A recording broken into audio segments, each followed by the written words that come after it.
하나님의 말씀은 요한복음 21장 1절로 6절입니다. 이 일들 후에 그 예수께서 디베랴 호수에서 또 그 제자들에게 자기를 나타내셨으니 나타내신 일은 이러하니라. 시몬 베드로와 디두모라 하는 도마와 그 갈릴리 가나 출신 나다나엘과 그 세베대의 아들들과 또 다른 제자들 둘이 함께 있더니 시몬 베드로가 나는 고기를 잡으러 가노라 하니 그들이 우리도 함께 가겠다 하고 나가서 그 배에 올랐으나 그 밤에 아무것도 잡지 못하였더니 날이 새어갈 때 예수께서 바닷가 안으로 서셨으나 그 제자들이 예수신 줄을 알아보지 못하는지라. 예수께서 그들에게 이르시되 얘들아 너에게 먹을 것이 있느냐? 그들이 그에게 대답하되 없나이다. 이르시되 그물을 배 오른편에 던지라. 그리하면 잡으리라 하시니 이에 던졌더니 물고기들이 많아 그물을 둘 수 없더라. 오늘 말씀을 가지고 하나님의 기막힌 선물, 농촌 출신 나다나엘, 이런 제목으로 말씀을 나누겠습니다. 요한복음은 20장으로 사실 끝납니다. 20장의 결론에 보면 요한복음을 기록한 목적을 나타내고 있죠.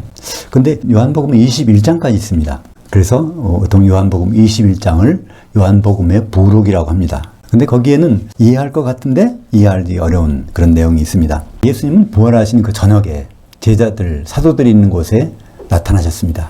그리고 여드레 지나서 또 같은 장소에 나타나셨습니다. 처음에는 도마가 없었죠. 두 번째는 도마가 있는 자리에서 나타나셔서 바로 내 손에 있는 못자국을 보고 내 허리는 장자국으로 손을 들밀어 보라 이렇게 말씀하십니다. 그러면서 보지 않고서 믿는 자는 복되도다 이렇게 말씀하셨죠. 오늘은 이제 세 번째입니다. 그러니까 제자들은 계속해서 어디에 머물렀을까요? 예루살렘에 있는 마가 다락방에서 그냥 거기서 있었을 텐데요. 오늘은 장소가 옮겨집니다. 갈릴리에 있는 디베랴 호수에서 만나는 것입니다. 거기까지는 120km 정도 된다고 그러니까 상당한 거리죠. 제자들이 걸어서 거기까지 갔을 것입니다. 사람들은 이렇게 얘기합니다. 이 사건을 아무래도 주님이 십자가에서 죽으심으로 돌아가셨으니까 잠깐 주님을 봤지만 그 제자들은 예수님도 안 계시고 그러니까 고향으로 돌아가서 생업에 종사하기 위해서 이제 그 자리에 섰다. 그렇게 얘기를 합니다. 그들은 얼마나 허탈했을까. 3년 반 동안 자기 직업을 팽개치고 선생님을 따랐는데 그분이 지금 어쨌거나 안 보이는 겁니다. 그러면서 그날 밤에 바로 그 제자들은 바닷가에 물고기를 잡으러 나갔죠. 하나도 잡지 못했습니다. 근데 그때 나타나신 분이 있으니 바로 예수님이십니다. 예수님은 밤새 못 잡은, 그러니까 업으로 돌아갔지만 그동안 3년 반 동안에 고기 잡는 기술이 없어서 그런지 하나도 못 잡았어요.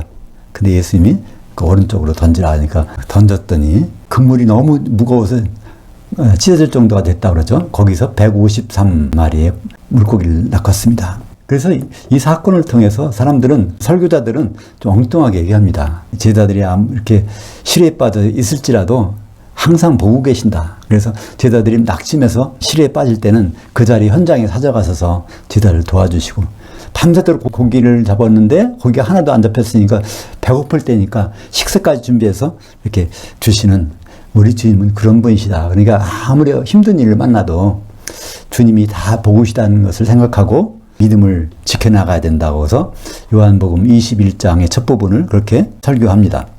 근데 정작 사도들이 다시 생업을 찾기 위해서 고향으로 돌아가 바닷가에 가서 그물을 던졌을까요? 그게 아니라는 단서가 성경에 기록되어 있습니다. 요한복음은 사도 요한이 기록했는데 거기다가 갑자기 등장하지 않던 이름을 집어넣습니다. 가나 사람 나다나엘.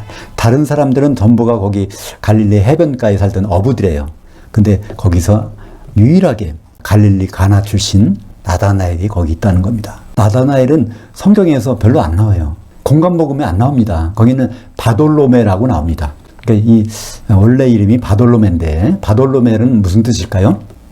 바르는 누구의 아들이다. 돌로메는 탈메에서 온 말인데 밭고랑을 매는 자, 밭고랑을 매는 자의 아들이라. 그러니까 농촌 출신이다 그런 뜻입니다. 완전히 이 바돌로메는 저 사람은 어부가 아니야, 농촌 출신이야 그런 뜻이죠. 그래서 이 가나라는 곳은 예수님이 첫 번째 기적을 베푸신 것이죠. 그건 갈릴리 해변이 아니라 그 농촌, 그 안으로 들어가서 그 농촌에 있는 곳입니다. 사도 요한은 거기다가 가나 사람, 가나 출신인 바돌로메를 집어넣어가지고 오해하지 말아라.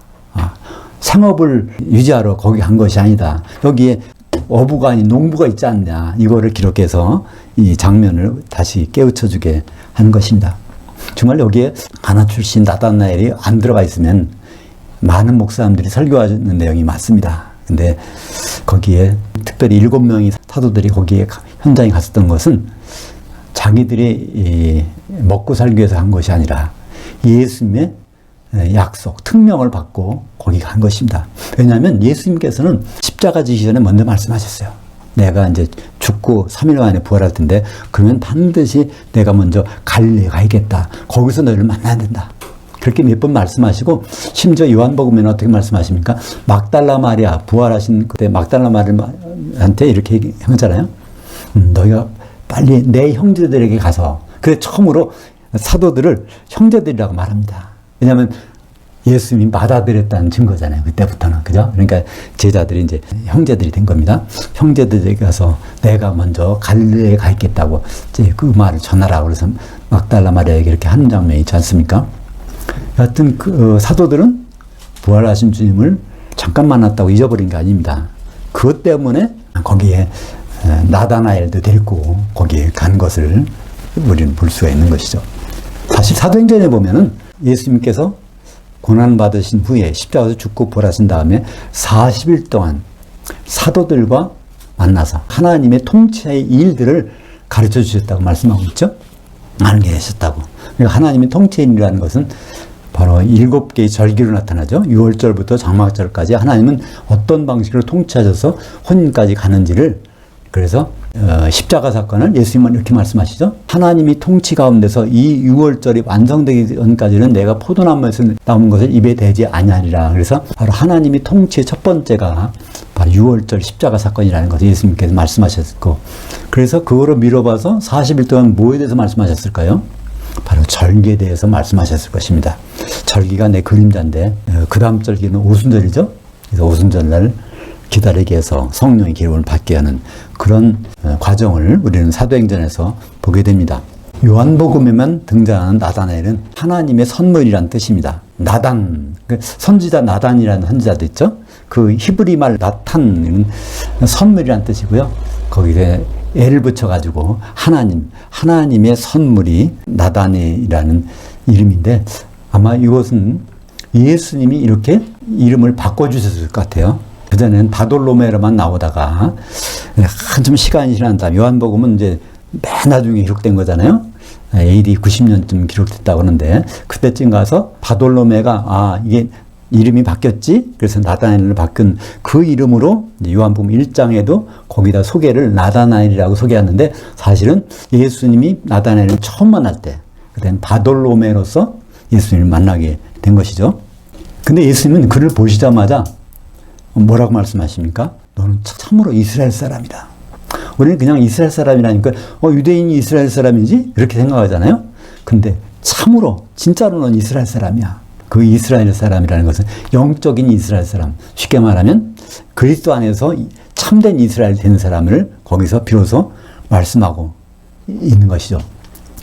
성경에서 예수님이 참으로 이스라엘 사람이라고 한 사도는요. 나다나엘밖에 없습니다. 다른 사람한테는 그런 말을 해준 적이 없어요. 물론 그 성경에 기록된 내용으로 봐서는 그렇습니다. 근데 나다나엘이 예수님으로부터 그 말씀을 듣고서 또 뭐라고 말합니까? 요한복음 1장 49절에 보면 나다나엘이 대답하여 라비여 당신은 그 하나님의 아들이시오. 당신은 이스라엘 왕이로소이다. 서로 그러니까 속된 말로 코드가 맞는다 그러죠. 짝짝꿍이 맞는 거예요. 예수님이 얘는 보통 육적인 이스라엘이 아니라 영적인 이스라엘 사람이야. 했더니 또 그 나다나엘은 그래요. 지금 이스라엘의 왕이 아니라 앞으로 올 천년왕국의 이스라엘의 왕이세요. 이렇게 고백하는 장면이 있지 않습니까? 그러니까 나다나엘이 없었다면, 나다나엘과 예수님이 대화가 없었다면 영적 이스라엘과 육적 이스라엘, 또 이스라엘 왕국과 천년왕국을 우리는 전혀 구분 못할 뻔했습니다. 그래서 오늘 제목을 하나님의 기막힌 선물, 농촌 주신 나다나엘이라고 이렇게 정해봤습니다. 사실 빌립의 소개로 나다나엘은 예수님 만나게 됐잖아요. 그러니까 베드로나 빌립이나 이 사람이 다 어부란 말입니다. 그때 자기 친구 농촌에 사는 가나로 가서 이제 빌립이 얘기합니다. 우리가 그리스도를 만났다. 그 갈릴리에 난 분인데 요셉의 아들이야. 그러니까 나다나엘이 첫 번째 뭐라고 했죠? 그때는 예수님 못 올 때니까. 갈릴리에서는 그런 게 나오는 게 없는데. 그러니까 이 나다나엘이라는 사람은 어떤 사람이었을까요? 기록에 보면 뽕나무 밑에서 있던 사람들이에요. 그러니까 유대인들은요, 많은 수가 모이는 곳에는 회당이 있는데 회당에서 안식일마다 성경 읽고 몸을 갔는데 농촌에서 사람이 없을 때는요, 몇 사람 앉을 때는 회당이 없답니다. 그런 때는 큰 나무 밑에서 이제 같이 성경을 보고 있는 그런 것들을 예수님이 보았다고 이제 나다나엘이 말하니까 그때 나다나엘의 고백이 나오지 않습니까? 그러니까 나다나엘이 성경을 볼 때는 예수님은 요셉의 아들이 아니란 말이에요. 창세기 3장 15절에 어떻게 됐어요? 여인의 후손으로 나온다고 했잖아요. 메시아는. 그 다음에 미가서 5장 2절에 보면 메시아는 어디서 나와요? 베들레헴에서 거기서 태어난다고 그러는데 빌립이 말을 보니까 갈릴리에서 요셉의 아들이 있다고 그게 그리스도라고 하니까 나다나엘은 안 믿었던 거죠. 그래서 막상 예수님 보니까 진짜 기다리던 그 이스라엘 왕이신 이분이구나 거기서 고백하는 것을 볼 수 있습니다. 예수님은 실제로 이스라엘 왕은 왕이신데 육적인 이스라엘 왕이 아니라 어느 왕일까요? 예수님이 고백하셔서 어디 가서? 빌라도 법정에 가서 빌라도가 내가 유대의 왕이냐 이스라엘 왕이냐 그러니까 맞다 나는. 근데 나는 이 세상에 있는 이스라엘 왕이 아니다. 그런 말씀하셨잖아요. 그러니까 앞으로 올 이스라엘 왕이라고 말씀하셨습니다. 요한복음 18장 36절에 보면 왕은 맞는데 나는 지금 이 시대의 왕이 아니야. 이렇게 말하는 것이죠. 이 시대의 왕인 줄 알고 예수님이 이제 예루살렘 입장할 때 백성들이 어떻게 합니까? 호산나를 부르잖아요. 그때 이스라엘 왕이시여 우리를 구원하세요. 그렇게 말합니다. 이 시대의 왕인 줄 알고. 나다나엘처럼 성경을 안 봤던 모양이에요. 그러니까 그 사람들이 이렇게 말하고 있습니다. 성경에서 이스라엘은 신약과 구약이 전혀 다른 존재입니다. 구약에서 이스라엘이라고 하는 사람들과 신약에서 이스라엘 하는 사람들은 전혀 다른 첫 번째 신약에서 이스라엘이라는 사람, 이스라엘인이 바로 나다나엘이 아닙니까? 근데 이스라엘은 어떻게 생겨났죠? 원래 야곱이 이름이 바뀌어져서 이스라엘이 됐습니다. 야곱이라는 말은 뭘까요? 발꿈치 또는 속이는 자라는 뜻입니다. 간사한 자, 속이는 자 그런 뜻이에요. 쌍둥이인데 형이 나올 때 발꿈치를 잡고 나왔다고 해서 발꿈치를 잡는 사람, 속이는 사람 이런 뜻에서 근데 사실 장자의 명분도 빼앗아 가지고 이제 일을 하지 않습니까? 근데 사실은 그 스토리를 읽어보면요, 그 나쁜 짓 하려고 속이는 게 아니에요. 왜냐하면 야곱이 자기 엄마 말을 들어보니까 자기 태어날 때 뱃속에서 그런 말씀만 했다는 거예요. 하나님이 큰 자가 어린 자를 섬기리라. 그런 일이 일어나야 된다고 했는데 형과 아우가 나이 똑같게 돼서 쌍둥이니까 76세가 되도록 그런 일이 안 나타나는 거예요. 형은 동생을 섬기기는커녕 나가서 다른 일만 한단 말이에요. 그러니까 하나님이 복중에서부터 말씀하신 그 일이 안 이루어지니까 결국은 야곱이 장자의 명분을 받아서 큰 자가 돼가지고 그 어린 자를 섬기는 그 일을 하기로 결심하고 장자의 명분을 뺏었다가 결국은 20년 동안 외삼촌 집에 갔다가 돌아오지 않습니까? 외삼촌 집에 가서 거기서 거부가 돼갖고 잘 살면 될 텐데 다시 돌아와요. 왜 돌아올까요? 큰 자가 돼서 어린 자가 된 형을 섬기려고. 그래서 돌아오는 과정에서 약복강에서 그런 씨름하다가 천사와 씨름하다가 거기서 이름이 이스라엘로 바꿔주십니다. 이스라엘은 그 이스라엘 이름 자체는 하나님이 이기게 해주신 자라는 뜻입니다. 쉽게 말해서 하나님이 져주신 자예요. 왜 져주셨을까요? 야곱을 아주 큰 자가 되게 만들어서 형을 만나러 갈 때 거기서 그 섬기라고 네, 그 결정적인 과정에서 그 이름이 바뀌어져서 큰 자가 어린 자를 섬기라는 그 하나님 말씀이 이루어지는 것을 봅니다. 여하튼 야곱은 이스라엘로 이름이 바뀌었습니다. 그래서 12아들을 낳게 돼요.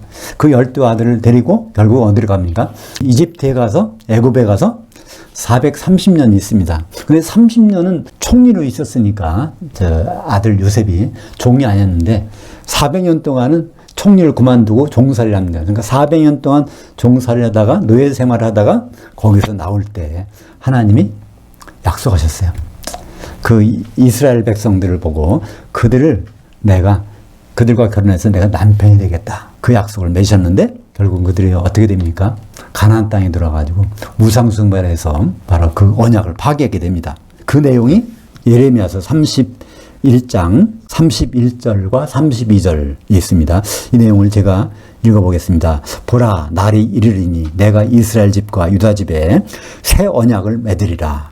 그 언약은 내가 그들의 조상들의 손을 잡고 애굽 땅에서 인도해 내던 날에 맺은 것과 같이 아니할 것은 내가 그들이 남편, 여기 남편, 여호와께서 이스라엘의 남편이 되었어도 그들이 내 언약을 깨뜨렸음이라. 우상을 숭배했던 것이죠. 그래서 여호와의 말씀이니라. 앞으로 새로운 이스라엘과 내가 언약을 맺어서 부부관계를 이루도록 하겠다는 그 언약. 그 언약이 언제 이루어질까요? 바로 예수님이 십자가 지실 때 그 언약이 이루어집니다. 새 언약은 그리스도의 피로 새 이스라엘인 교회와 맺으신 언약입니다. 예수님이 십자가 지시기 바로 전날 밤에 최후의 만찬하시고 거기서 새 언약을 세우셨어요. 그 언약이 누가복음 22장 20절입니다. 뭘까요? 저녁을 먹은 후에 한도 그와 같이 하여 이르시되 이 잔은 내 피로 세우는 새 언약이니 곧 너희를 위하여 붓는 것이라. 예레미야 31장 31절에서 말씀하시는 새 언약을 누가복음 22장 20절에서 바로 피로 맺겠다는 것입니다. 그 피가 십자가의 피죠. 사도행전 20장 28절에 보면 하나님의 그 피로 사신 교회, 그래서 그 교회와 그리스도가 혼인하는 것을 새 언약이라고 말씀하시는 것입니다. 그러니까 신약 시대에는 성도들이 영적으로 새로운 이스라엘 12지파입니다. 그래서 사도는요, 그 혼인의 중매쟁이로 세웠습니다. 사도들은 자기 자신이 뭐라고 합니까? 새 언약의 일꾼, 중매쟁이, 기초서이라고 이렇게 고백하고 있는 거죠. 고린도후서 3장 6절에 보면 그가 또한 우리 사도들을 새 언약의 일꾼들 되기에 합당하게 하셨으니. 그 성경의 흐름을 보면 너무나도 분명하지 않습니까?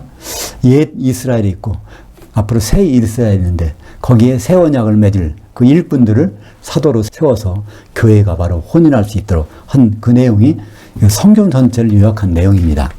나다나엘과 대화 가운데 주님은 사도들에게 더 큰 약속도 하셨어요. 앞으로 어떤 일이 있을 거냐면 하면서 말씀해 주십니다. 그 하늘들이 열리고 그 하나님의 그 천사들이 인자 위에 오르락 내리락 하는 것을 너희 사도들이 보리라 하시니라. 요한복음 1장 51절에 이것을 보면 창세기 28장에 나오는 그 사다리를 연상하잖아요. 근데 그거와는 전혀 다른 얘기입니다. 자세히 보면 여기서 인자 위에 천사들이 오르락내리락 하는 거예요. 인자 위에. 하늘과 땅을 연결한 사닥다리가 있어가지고 오르락내리락 하는 것이 아니라 인자 위에 인자를 둘러싸고 천사들이 옹유한다는 말씀입니다. 주님은 인자가 되심으로 말미암아 심판한 권세를 받으십니다. 요한복음 5장 22절과 27절에 보면, 그죠? 그래서 성경에서 인자가 오신다 그러면 인자가 심판하러 오신다. 혼인에 앞서서 혼인에 합당한 자인지 아닌지를 심판하러 오신대. 그래서 인자라는 단어가 나오면 우리는 그것을 떠올리게 되는 것이죠. 인자 위에 천사들이 오르락내리락 하는 것은 주님께서 심판하러 오실 때 천사들이 우리 주님을 옹유하는 장면이 아니겠습니까? 주님이 오시면 모든 기독인은 공중으로 올라가서 심판을 받게 되는데 사도들이 그 모습을 보게 된다는 것이에요. 그게 마태복음 19장 28절에 나옵니다. 한번 볼까요? 새 이스라엘에 있는데 그들이 심판받고 있는 장면이 나와요. 세상이 새롭게 돼요. 그러니까 이 세상이 아니라 새로운 세상이 된다는 거죠. 인자가 자기 영광의 보좌에 앉을 때, 그러니까 예수께서 인자로서 심판하는 자리에 앉을 때 나를 따랐던 너희도 12보좌에 앉아. 그러니까 12사도들도 거기에 있어서 이스라엘 12지파를 심판하리라. 이스라엘 12지파, 옛 이스라엘이 아니라 새로운 이스라엘입니다. 기독교인들입니다. 그죠? 기독교인들이 거기서 심판한 자리에 사도가 거기 있다는 것입니다. 예수님 주위에 천사들이 오르락내리락 하는 장면을 사도들이 본다는 그 장면이죠. 그 똑같은 자리가 어떤 자리인지를 설명하는 게 있습니다. 뭘까요? 마태복음 25장 31절에서 33절. 인자가 자기 영광으로 모든 천사와 함께 올 때, 마태복음 19장 28절에서는 그 천사라는 얘기가 없어요. 똑같은 장면인데 누가? 모든 천사가 예수님과 오니까 천사에 둘러싸여서, 그죠? 천사의 옹유함을 받고서 거기 오십니다. 자기 영광의 보좌에 앉으리니, 그리스도 심판대에 앉으리니 모든 민족을 그러니까 앞에는 이스라엘 12지파라고 했는데 여기는 모든 민족을 똑같은 장소에 똑같은 대상을 놓고 심판하는 겁니다. 그러니까 모든 민족은 누구겠습니까? 이스라엘 12지파고 그건 육적인 이스라엘 12지파가 아니라 사도들이 전도와 선교를 해서 모든 민족에게 제자를 삼아서 그들이 기독교인들이 거기에 나타나는 것이죠. 모든 민족을 그 앞에 모으고 각각 구분하기를 목자가 새끼 염소들 중에서 장성한 양들을 구분하는 것 같이 하여 그 양들은 오른편에 그 염소들은 왼편에 두리라. 여기서 사도들은 인자와 더불어 심판하는 심판관들로 그 현장에 있게 됩니다. 그리고 이스라엘 12지파는 모든 기독인이 분명하지 않습니까? 이것이 나다나엘과 예수님과의 대화가 없었다면, 참 이스라엘, 또 이스라엘 왕이라고 하는 그런 대화가 없었다면 이것이 쉽게 이해가 가겠습니까? 재림 때 천사들이 주님을 옹호하는 모습을 요한계시록에도 생생하게 나옵니다. 요한계시록 1장 7절에 보면요. 볼지어다 그가 그 구름들과 함께 오시리라. 각 사람이 눈이 그를 보기고 그를 찌른 자들도 볼 것이요 그 땅에는 모든 자가 그로 말미암아 애곡하리니 그러하리라. 아멘. 여기 요한계시록에서는 천사를 뭐로 봤어요? 구름이라고. 그러니까 요한계시록은요. 사도 요한이 본 것만을 기록해야 돼요. 자기가 사도 요한이 해석을 해서 생각해서 이것은 구름으로 보이지만 천사들이겠지. 내가 그때 나다나엘과 예수님과의 대화 가운데서 들었던 그 천사들이 바로 이것이겠지. 그래서 천사라고 기록한 것이 아니라 사도 요한은 구름이라고 기록합니다. 반드시 자기 육안으로 본 대로 기록하기 때문에 그렇습니다. 또 요한계시록 10장 1절에도 같이 있는 말이 있어요. 또 내가 보면 힘센 천사 예수님께서 인자가 구름을 입고 그 하늘에서 내려오는데, 그러니까 천사들이 인자 위에 오르락내락 하는 장면이죠. 또 요한계시록 10장 7절에도 있습니다. 일곱째 나팔을 불려고 할 때 그 하나님이 그의 종들 선지자들을 통하여 사도들을 통하여 전하신 복음과 같이 하나님이 그 비밀이 이루어져야 하리라. 하나님의 그 비밀은 에베소서 5장 31절과 32절에 있는 그리스도와 교회의 혼인입니다. 새로운 이스라엘과 어린 양 되신 주님과의 혼인을 그리스도의 비밀이라고 그러죠. 요한복음을 통해서 우리에게 소개된 나다나엘은 하나님의 기막힌 선물이 아닙니까? 주님과 나다나엘과의 대화가 없었다면 우리는 누구를 주님이 참 이스라엘이라고 말씀하시는지, 또 신약의 이스라엘 12지파가 누구인지 모르지 않겠습니까? 이제 사도들이 전해준 복음대로 공중에서 그리스도의 심판대가 열리게 됩니다. 거기에는 인자 위에 천사들이 오르락내락 하면서 주님이 오시는 장면이 우리도 그 현장에 있을 것입니다. 그때 그 인자 되신 주님께서 무슨 말씀 하실까요? 앞으로 그 자리에서 심판관으로서 하신 말씀을 마태복음 25장 40절에서 들을 수 있습니다. 너희가 장성한 양들이 여기 그리스도의 심판대에 있는 내 형제들 12사도들 중에 지극히 작은 자 하나에게 한 것이 곧 내게 한 것이니라. 장성한 양들이 되고 싶으십니까? 사도들의 말을 잘 먹어야 됩니다. 새끼 염소로 나타난 사람들은 어떤 사람들일까요? 여기에 있는 내 형제들을 대접하지 않은 사람들을 이 주님은 새끼 염소로 취급하시겠다는 것입니다. 이것보다 더 확실한 심판 기준은 없습니다. 사도들이 꼽을 꼼꼼히 섭취해서 심판 때 장사한 양으로 인정받아 영벌 대신에 지옥 가는 대신에 천년왕국의 영생에 들어가시기를 주의 이름으로 축복합니다. 기도하겠습니다. 하나님 아버지, 오늘은 하나님의 선물인 나다나엘을 통해서 우리에게 보여주신 하나님의 기막힌 비밀을 다시 한번 보게 해주심을 감사합니다. 앞으로 사도들에게 약속하신 대로 인자 위에 천사들이 오르락내리락 옹이하면서 공중에 오실 텐데 그 자리에서 장성한 양들로 분류되기를 예수님 이름으로 기도합니다. 아멘.